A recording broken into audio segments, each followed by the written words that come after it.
I'm Treasure. I am an animal nurse turned entrepreneur and the owner of Pawstries, which is Michigan's only Black-owned, all-natural and gluten-free pet treat company for dogs and cats. Hold on, say that one more time for the people in the back. Michigan's only Black-owned, all-natural and gluten-free pet treat company for dogs and cats.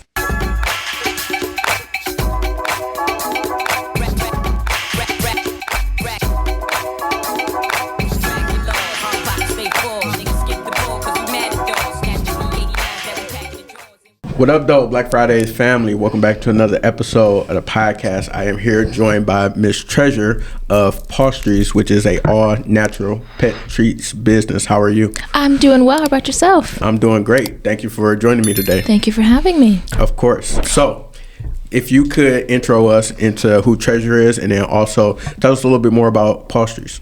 Yeah, so I'm Treasure. I am an animal nurse turned entrepreneur and the owner of Pawstries, which is Michigan's only Black-owned, all-natural and gluten-free pet treat company for dogs and cats. Hold on, say that one more time for the people in the back. Michigan's only Black-owned, all-natural and gluten-free pet treat company for dogs and cats. I started the company in 2018 after my oldest dog suffered from an allergic reaction to store-bought treats. And then pretty much from there, I had some clients from work ask me to make them some pet treats, and then friends and family asked me to make them some pet treats as well. So I was like, you know what? Why don't I see what this can be? So started Pawstries. It was actually Treasure's Pawstries in the beginning, and then the end of 2020 I actually switched it to Pawstries just because it's less of a mouthful.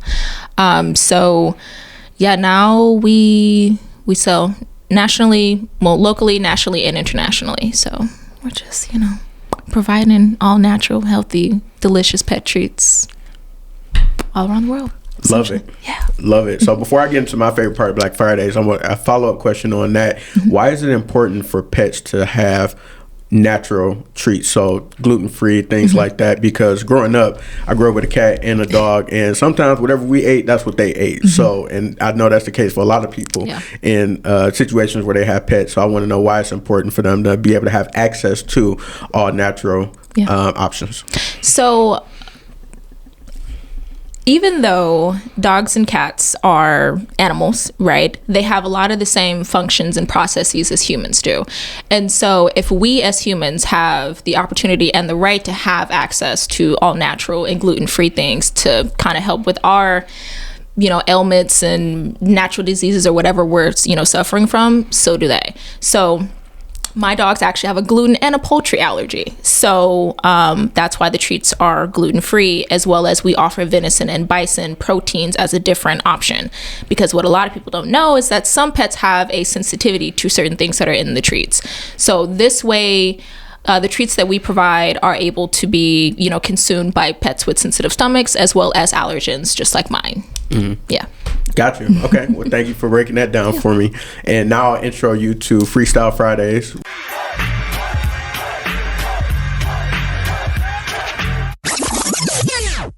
Which is a random assortment of questions. They're all about you, so you shouldn't get them wrong. And I only got 2 rules. You answer each one and you answer honestly. Okay. All right. So let's get started. As far as if you had the power to be able to speak to animals for, let's say, a day, for 24 hours, what would you say to your pets? Or what type of conversations would you all have? To my own pets personally? Yeah. Yep. It's so funny. So I'm more of a spiritual person, and so on TikTok there's this woman who she communicates with animals, and one of the ladies who she, I guess, did like a reading for whatever with her and her pet. I don't know how true this is, but this is what she said. So she said that her dog was actually like her kid in a past life. So now I have 2 dogs, right? I have, my oldest is 9. He was actually my mom's dog. And then my youngest is 7. So the youngest is more of like my dog. Well, I mean, they're both my dogs. Like, they're my babies. I love them. But my youngest is more of like, he's like attached to me at the hip. But I'm like, are you my kid? Like, were you my kid in a past life? I don't know. But I know that, I'm pretty sure that I annoy my dogs. I do. So if I had an opportunity to just kind of like have a conversation with them, I think the first thing that I would ask them is like, do I annoy you? Like, I want to know, like, just tell me how you feel about me. And we could just have an honest conversation. Because sometimes, well, not sometimes, this is pretty much every day, I get side-eyed, just like a Like, girl, like, why are you talking to me like that? And it's like when you talk to animals, I naturally have like a high voice when I talk to them, just because it's kind of like a baby voice. But then it's like, do you prefer for me to talk to you like that, or like, do you want me to talk to you like you're an adult, like, you know what I mean? So I don't know if they get tired of the baby talk, but I think just kind of like, do you love living here? Like, if not, we can like arrange something, like find you a different home. I don't know, but it's just kind of like, just see how their life with me has been over the past, well, pretty much since their existence. So just, like, do you love it here? Is this where you want to be? If not, you're a grown man technically. Right. Like you're 7 and like human years is like 47. Like you can survive. You got it. Right. So yeah. Ooh. So yeah. Okay. I think that's I know that was a lot, but no, yeah. I would love to hear that conversation. Yeah. So if it ever happens, let me know. I mean, I don't, if it was to happen, would I tell anybody? Because it's like, would y'all think I was crazy? Be like, guess what? Like, Bash talked to me last night and this is what he said. Be like, girl, are you okay? You all right? Have you had sleep? Maybe you need, all right. Did anybody else hear it? Just you? No? Okay. Right. So, I don't know. But yeah, I mean, if I was to tell you, just don't look at me crazy. Okay? I wouldn't. Okay. No judgment. Okay. No judgment. All right. So what do you do to relax? So I do yoga. I meditate. I live by the river. So every day, the dogs and I walk to the river about like 3 times a day, depending on the weather. I journal. Because I am an entrepreneur, I try to make a set schedule for myself to where on the weekends I don't work. Like, if I really don't have to work, I don't work. And that's including like answering emails, just even like opening like my computer, I won't do. But just, just taking time for myself to nap, relax, whatever it is that like brings me peace and solitude. A lot of times that is just doing yoga and meditation, which I try to do every day, but depending on my schedule, I don't get a chance to do. But just something in that regard, and talking to my friends, just catching up. I do a weekly catch up with my friends just because we're all busy. 2 of us are entrepreneurs. Well, outside of me, 2 of us are entrepreneurs. So just kind of like, I get how life works. So it's like, hey, I love you. I miss you. Weekly check-in. Typically it's on Saturday, which is today. So yeah. Nice. Nice. What's your favorite thing to cook? You need to ask me, do I cook?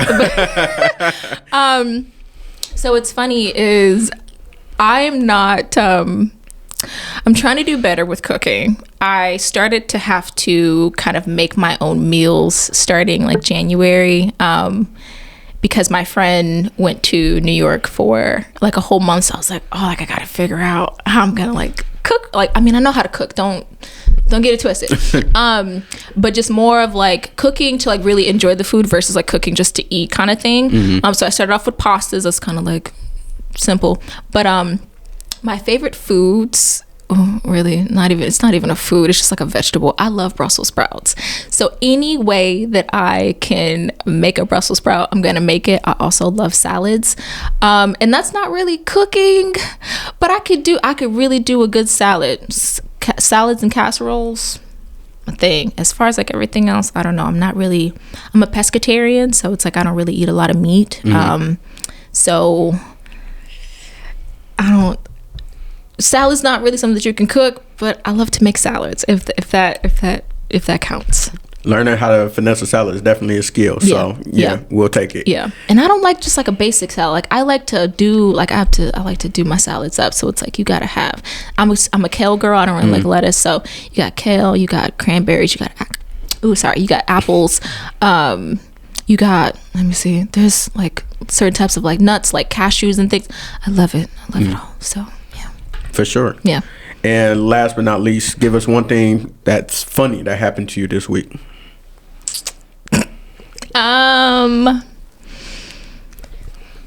What happened this week that was funny? I won't say it was this week. It was technically last Saturday. I had an event.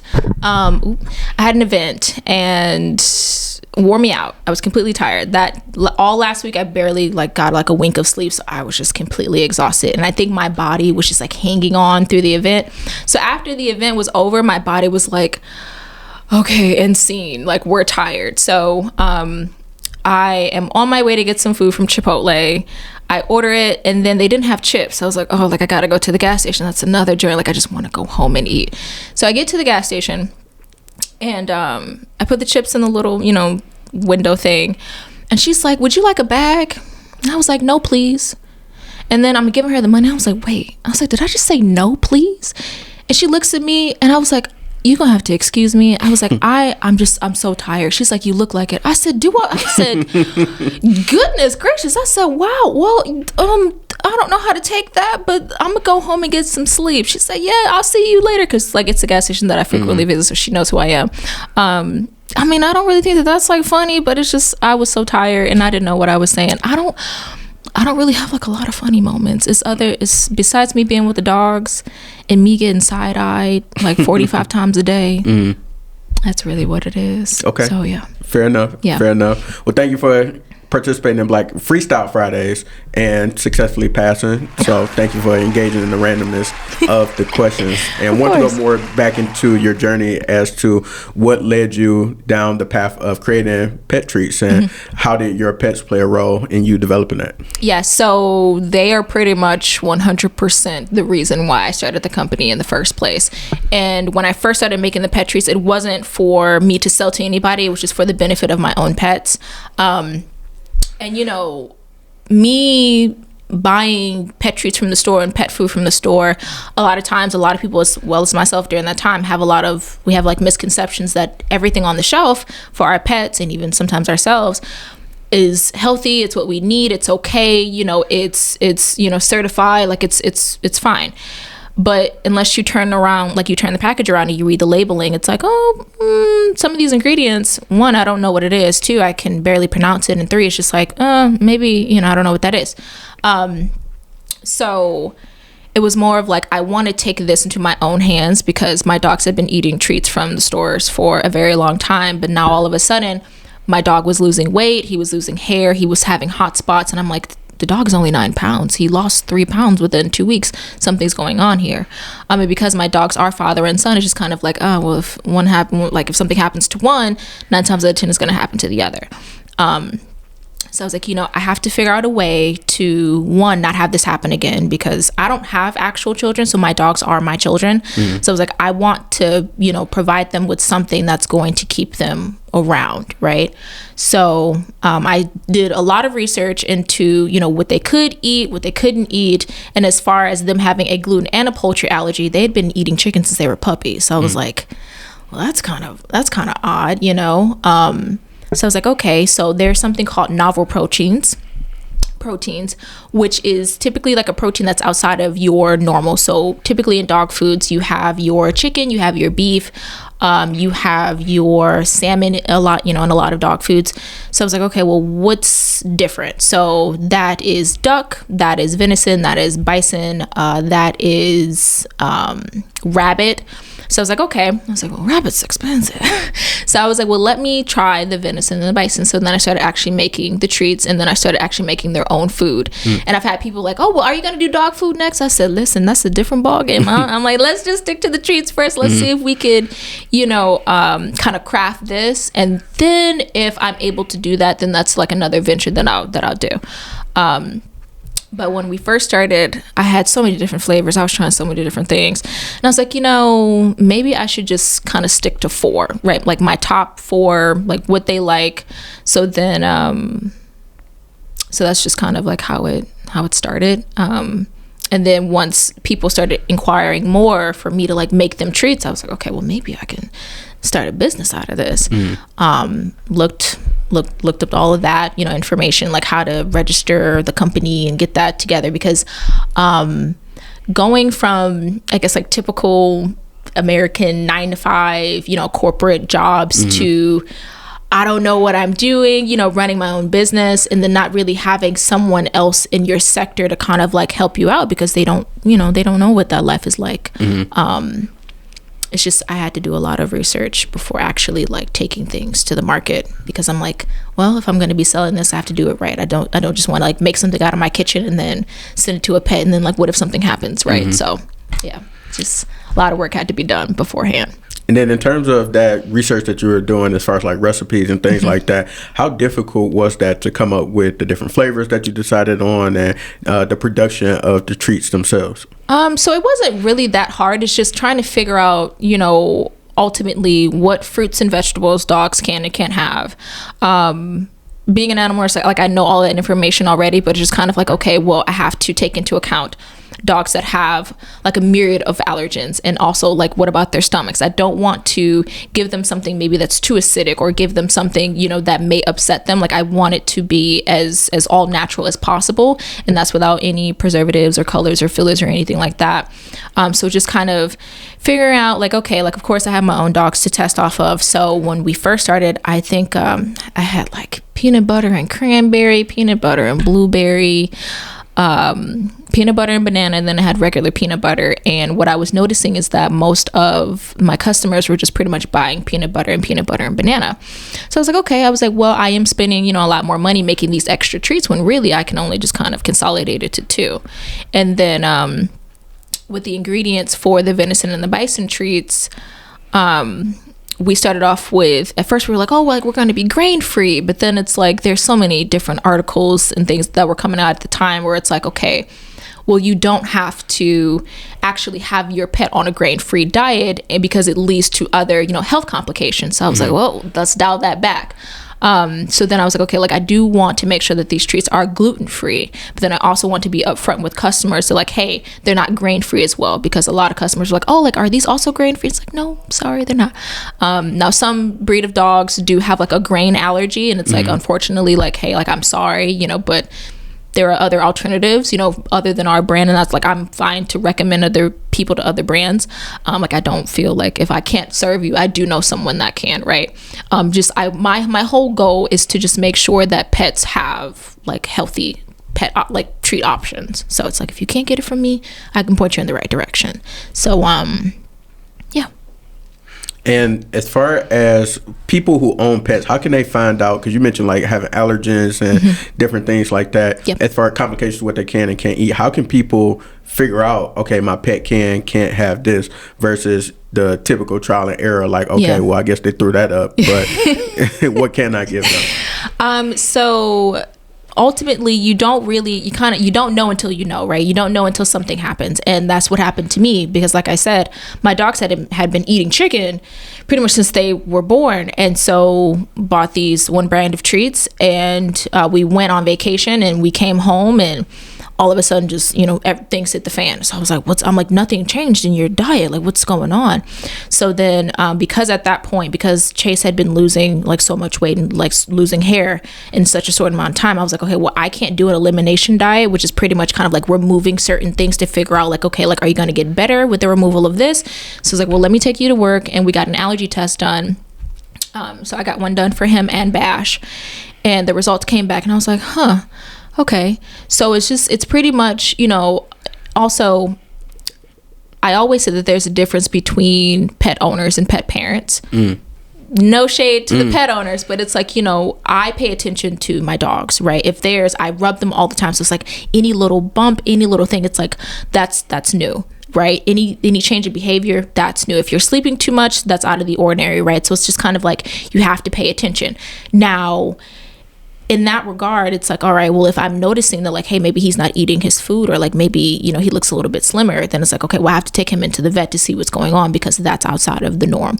So in those instances, because they're not able to talk to us, and they just pretty much communicate through, maybe they do, vomit, or maybe, they do show signs of lethargy, or they're not drinking, or they're not eating as much, then you really have to be kind of like proactive and be like, okay, well, I need to get ahead of this to figure out like, maybe you just got a stomach bug, or maybe something else is wrong. But ultimately just still having like a consultation with a vet to figure out what's going on. So for me, I didn't know until it happened. So that's pretty much how it goes, because they're not human. They can't be like, hey, like what you fed me yesterday was like, no, it's not agreeing with my body. So you just have to be mindful and just really pay attention to what's going on with your pet, right? So yeah. And aside from having your own pets, have you always been around animals and working with pets? And what was your, I guess, experience with pets, or career background, if you were in that space? So growing up, my dad we had dogs in the house. We had pit bulls. My very first dog was a Dalmatian. And then after that, we had pit bulls in the house. So I was always around animals. I also had a turtle. His name was Barney. And then I believe, how old was I? I was around maybe 6 or 7. We ended up getting a cat, my first cat ever. I used to want to be a veterinarian when I was a kid, because I was like, oh, like I love animals. I want to take care of them.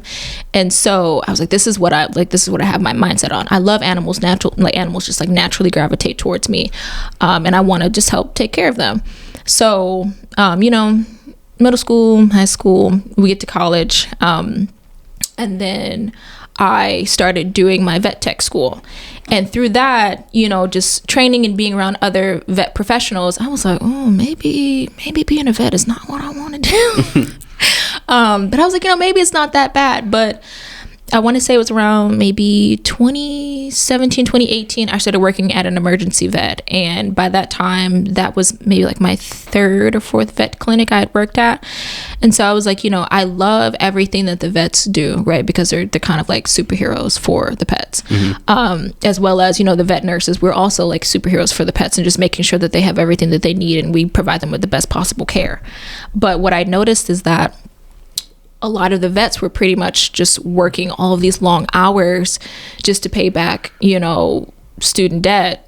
And they weren't really seeing their families. And I was like, that's not the life that I want to have. Like I love what I do, even though we are in a field where we're not considered as, medical professionals like a regular MD is, you know what I mean? So it's like we are like very like understaffed, we're underpaid, where it's like we're working long-winded hours. And I worked in emergencies, so it's like I'm working overnight and we're seeing so many different cases. And if we don't have the staff to cover it, that means like the 3 or 4 of us that's in the hospital, we got to kind of pick up the slack. So it's like there would be nights where like I'm lifting up dogs twice my size. And it's like, hey man, I don't know what y'all, I'm not Hercules. Like I can't, you have to lift the dogs onto the x-ray table. And it's like, not only am I the nurse, but sometimes I'm the doctor, sometimes I'm the x-ray technician, sometimes I'm the janitor, sometimes I'm the receptionist.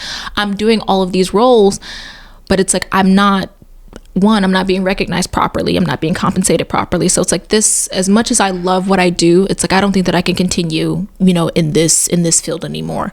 And I still, because at that time I still had Pawstries on the side. I started in 2018. So it was more of like, kind of like a side hustle at that time versus like a full on, thing. But I was like, I still want to be able to provide like a good service to pets, but I don't think that this is the way that I need to be doing this. So in 2020 I quit my job when everything was happening with the George Floyd situation. I was working at a veterinary hospital where the owner just kind of showed her true colors. So I was like, I'm gonna go. Like, I appreciate you giving me this opportunity, but I cannot work for you any further. So I left. I was like, I have no idea what I'm about to do. And I was like, I do have Pawstries, but it's like, mind you, I've been working, the typical American 9 to 5. How do I go from being in this field to just now I'm pretty much by myself? I don't have a structure or like I'm waking up at a certain time and, following orders from different people or whatever. So it's just kind of like, I don't know what to do. And, my family wasn't very understanding. They're like, what? You quit your job? Girl, you okay? It's like, well, and then it's in the middle of a pandemic. So they're like, girl, what what are you doing? So yeah, I wanted to be a vet. I didn't want to be a vet. Then it's like, okay, well, I do find enjoyment running Pawstries. So here we are. And I find I have so much, gratitude for the work that I do, because a lot of times I used to doubt myself because I'm like, oh, like I'm doing this by myself. I don't know what I'm doing. And it's like, I don't really feel like I have the support that I need, but still in all, I know that I hear from my customers how great of a snack I'm providing for their pets. So like, I was like, okay, I could do this. You know what I mean? So that's where we are. Love it. So you get Pawstries off the ground and you're doing it, you dive into it head first.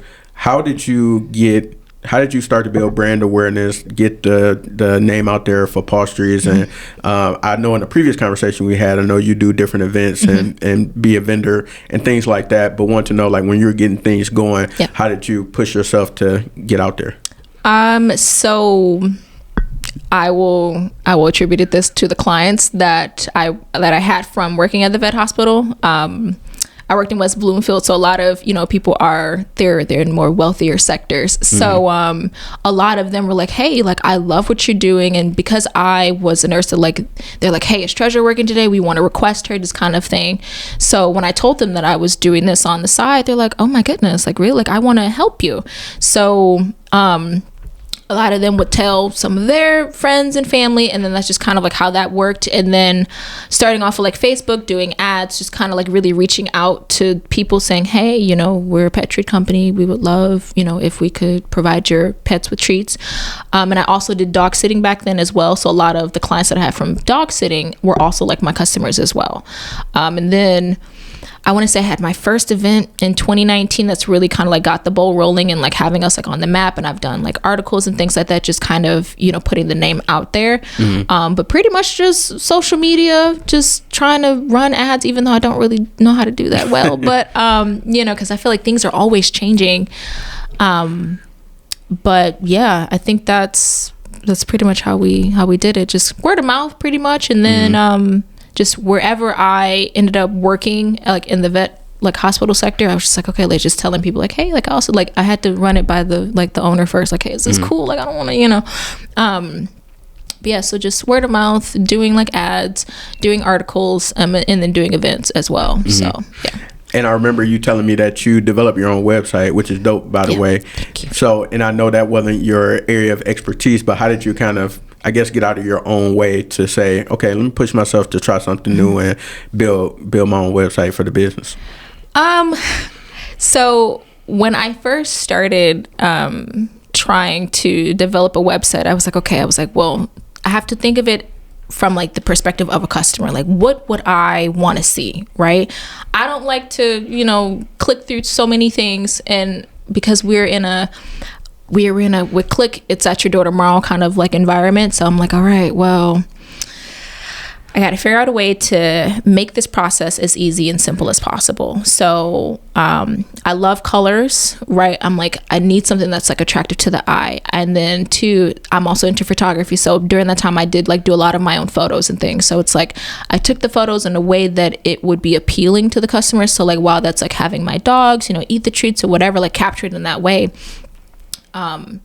But little background, so I did robotics from like middle school to like college. So it's like I'm not like a stranger to like coding or anything. So I was like, all right, well, let me figure this out. So I kind of developed the website in a way to where it's like, okay, this is appealing to customers. And also I do have ADHD. Clinically I've been diagnosed. I'm not a self-diagnoser. And I was like, there's just something about it where it's like I would change my website every month, like something about, I'm like, oh, like I want to make it different, right? So like I used to just like make adjustments every single month. I do the same thing with my house. It's like something has to be changed. Like I just have to rearrange my entire living room, my bedroom, something, it needs to be different. So I was like, okay. I was like, well, let's see if this works. Let's see if that works. And ultimately it's just kind of how it is. So just making the website to where it's appealing to the eye, it's easy, it's simple. And because I didn't really have a lot of like other competitors to go off of other than like Iams or like one of the big brands, it's like, well, I don't carry like a stock of all these things. So it's like, it's not, so I tried to create something to where it's like, it's cute, it's corny, it's dogs, it's pets, it's cats. People are gonna love this. So that's how that came to be. Gotcha. So you built the business up, you start to get the word out there, got your website and all of that. I'm curious to know, and I think I asked you this when we first met, as far as the space that you're in, the industry that you're in. So you don't see many black people in this space at all, and then also the people who kind of pay attention to things like that as far as what they're feeding their pets and if it's organic or not, they don't look like us. So want to get background on your experience thus far being a black woman in this space and selling pet treats and the type of engagements, interactions that you've had, and what has that experience been like for you? When I first started, I will have to admit,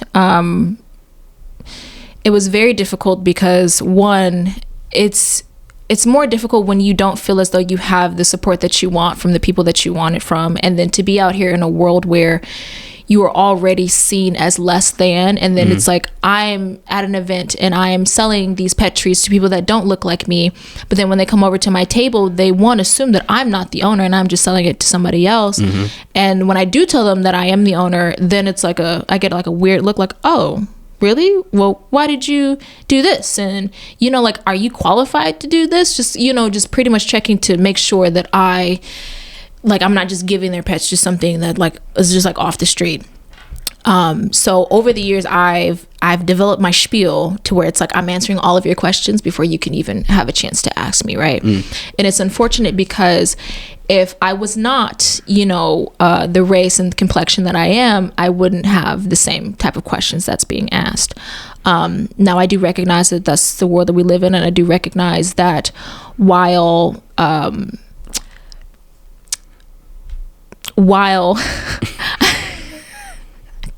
I choose my words carefully. It's just I understand who I market to, right? I'll say that. And so it's like, all right, like I've been doing this for a very long time. I went to predominantly white institutions. I worked in the vet field, which is, there's not really many people that look like me. I think in every single vet hospital that I've worked at, it's either been me or maybe one other black person, but more often than not, it's just me. And so it's like, I've gotten kind of used to, the stares and the looks and the questions and the rhetoric that just comes behind, like, oh, like you're black in this space. Like, okay. But now that we've been in business for quite some time, almost 5 years in November, and I do, a lot of people locally know who I am. So where it's like, now it's more of like a warm, welcoming feeling, and I don't have to feel like, oh, I have to, prove myself, just to make you feel comfortable, because I'm like, I've been doing that for so long. But sometimes it does still have its moments, especially when I am reaching out to, new businesses to partner with. But I think, my reviews speak for itself, my work speaks for itself, and I don't feel like I have to prove anything to anyone. And it's like, I know the type of, service and the product that I do provide to pets. And hey, if you don't want to purchase from me, I don't feel, offended by that. It's fine. You're just not my customer, and that's okay. But it's like all my customers that I love them and I adore them so much. So yeah, just having to kind of combat that. And now, since 2020, there have been a lot more people in our space that have come out and say like, hey, I also do this, and I'm a black owned business, and I so it's like, now that there's being more light shed on to like, hey, there are black people in this space. We have like still like a community, right, of black people in the pet space. So I'm thankful for that. There's a pet community or Instagram page. It's Black Woman Loves Dogs. Great. I love it. It's like, oh, we're Black Dog Mom. This is great. And, they host events and things like that. And it's so wonderful to be able to kind of come together as a community and just have people see like, hey, there are people like us out here. Because when I was a kid and I wanted to be a veterinarian, I didn't see anybody that looked like me, which is also discouraging. So now that I'm in a space where it's like, hey, I am getting, even a little bit of recognition can go a long way, because I don't know who's watching me, right? So it's like, not only am I doing this for me and my pets, I'm doing this for people that look like me. I'm doing this for people that aspire to maybe go down the path that I went down. You know what I mean? So it's just, you kind of have to, I don't want to say like quiet out the noise, because I know that it's easier said than done, but just pretty much finding your community and like taking solace in that, like, okay, like I am supported even when I don't think that I am, right? So yeah. That's huge. That's huge. And I think that emphasizes that representation in all spaces, especially as far as career goes, is so important because for me on the tech side, like I didn't see myself a future in tech because I thought it was just white male dominated, which it is. But there are spaces being carved out and paths being trailblazed for folks that look like us. So I can only imagine, what it is like on your side of the fence. And I want to know, where would you say you are now with your entrepreneurship journey and with Pawstries, and where do you see yourself headed in the future? So currently right now we're still growing. We grow every year. But now we are in a space where I'm looking to bring on a partner because we are growing, and we have a partnership with Amazon with their Black Business Accelerator program. There has been talks with Target getting into their stores. Okay. And so as well as, getting more into international markets as well. So with the growing need and demand for Pawstries, it's like, I know that I own a multi-million-dollar company, right? So it's like just bringing on the help that I need to be able to get there. So now it's just bringing on a partner, hiring staff to be able to just knock out, all of the daily things that need to be done, because I'm like, I wear all the hats, right? So I'm like, I can only do this for so much longer, right? It's been almost 5 years. Like, I need a break, y'all. Right. But so just bringing on the adequate help, more, ideas. I love, bouncing ideas off of people. And so especially if it's something that can help the company, I welcome it, right? So just doing more events. We actually have a number of events coming up. Event season has started for us. So we're also in the middle of switching our product packaging from glass to stand-up pouches, because one, not only is glass expensive, but two, because we do ship internationally. It gets, things break in transit. If it's like halfway across the world and you're like, hey, my package, it came broke, it's like, oh, I'm so sorry. Like, let me send you a new one. But, just making more cost efficient, moves that will still be using sustainable product packaging, but it's not going to cost us like an arm and a leg to be able to provide it for you. Because I have always prided myself on like providing natural treats at a cost efficient price for my customers. And because of inflation and everything else, it's like, hey, the price of glass has gone up, which means that I have to raise my prices for my customers. I didn't want to do that, right? But I'm like, oh, like I have to. But now it's like, with us switching the product packaging, it's now I can charge my customers half the price and they still get, delicious, healthy pet treats. So, yeah. Nice. So I'm gonna do a PSA for you real quick. Okay. People with money, pet lovers, tap in with Treasure. She's looking for a partner. She is scaling. The business is doing amazing. Tap in and get in while the getting is good before she blow up. Yeah, I'm sorry, she already blew up. Let me take a step back. Already blew up, but as she continues to blow up, there we go. Yes, thank you. I appreciate that. If you're, we could talk about it. I won't say like I can pay you, adequately right now. But hey, if you're looking to partner with me, we can hire some people. We can get it done. There we go. And where can the people tap in with you? Where can they find you if they want to reach out to you to partner or get some pet treats themselves? Yeah, so you can visit us at pawstries.com, Pawstries. I bought the domain like 2 years ago. Instagram at Pawstries. Facebook at Pawstries, Twitter at Pawstries with an underscore. We're still working on the trademark there. Like, trademark is published. It's just trying to like get the trademark like infringement process going so that we can finally have that. Let's see. You can reach out to me at treasure@pawstries.com. That's my email, or contact@pawstries.com. That also works as well. That's pretty much where I am. Perfect. So, yeah. Perfect. Well, Treasure, really appreciate you taking the time to stop by the podcast today and see a very bright future for Pawstries, and look forward to seeing this scaling. And you're already international, so just want to see it continue to grow and get bigger. Thank you. I appreciate it. Thank you for having me. This was very lovely. This is my third podcast, but I think I'm getting the hang of it. There we go. Boom. There we go. So appreciate you. Appreciate y'all watching. I'll tap in with y'all soon. Bye.